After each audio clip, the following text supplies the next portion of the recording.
Righto folks, quick update. I've whacked some radishes in, they're up out of the ground now. Got another one here, I've got one row up. There's a couple that have come up in between. I think the seed may have been a little bit dodgy, but that's alright, we'll plod along. I've got another 5 packs of seed now. I've got some more corn seed coming too and some more tomato seeds. I've finally turned all this into actual beds. I don't know if you can see very well, but there's 1, 2, 3 rows. What I'm going to do is I'm going to plant a double row on each one of those. So I've got some tomato seedlings coming this week. I'm going to plant a variety called Tommy Toe. I've separated out some of my lemongrass from in that pot over there, or that tub over, half a 44-gallon drum over there. I've put it along here to try and control the bugs a little bit, and obviously get another good crop of lemongrass going as well. I have whacked the cassava in. I knocked it all down because it fell down in a storm, so I've chopped it all up. I've created a few stems, and I've gotten at least 3 or 4 here that are definitely going to take. I know that I've definitely got 3. So there's those 3 there that have definitely got leaves on them. The other 3 have got little tiny green buds, so they're hopefully going to take, and hopefully these others will take as well. These haven't started dying yet, so that means they're actually starting to get roots. I'm not going to dig them up, I'm just going to let them continue growing or continue rooting, and then I'll get them out into the gardens and pot them up a bit and let them go. They're the white dragon fruit.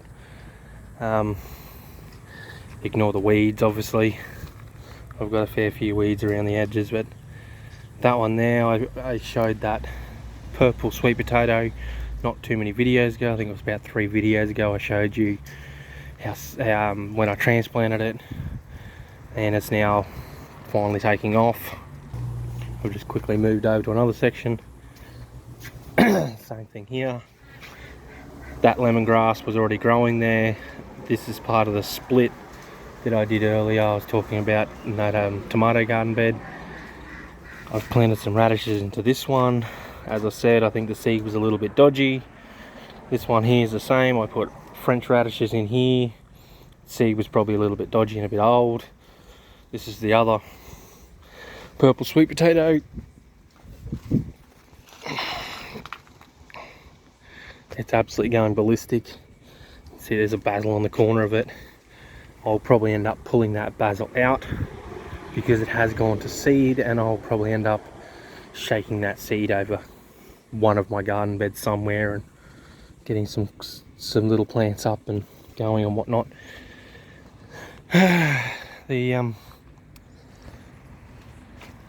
raspberries are cranking it out. There's plenty of new shoots, plenty going on.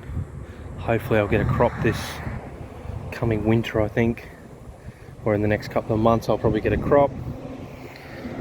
Lemongrass, which I said I've already split a bit out of. I did throw the extras back into the gap that I created. You probably can't really see it, but there's a couple in there.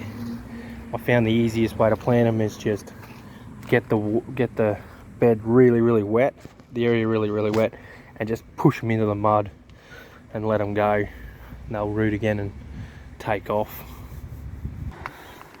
I do quickly want to just show you all this. See all these little white containers, all these white drums, bottles, whatever they are. They're about 2-litre bottles. Over the past couple of seasons I've kept these bottles. Each one of these is a sea salt bottle or a seaweed solution bottle. I've bought another 2 bottles this year. All these are full of liquid fertilizer, homemade liquid fertilizer I make it myself, so that I can use up as much as I want. I don't think I've shown anyone the process of doing that yet, but it's basically just my fertilizer blend. I put it in water, I let it soak, and then I just strain off 20 or so litres off of it a month, or even every couple of weeks sometimes, depending on how much I'm using. But all that will get used this season, sorry.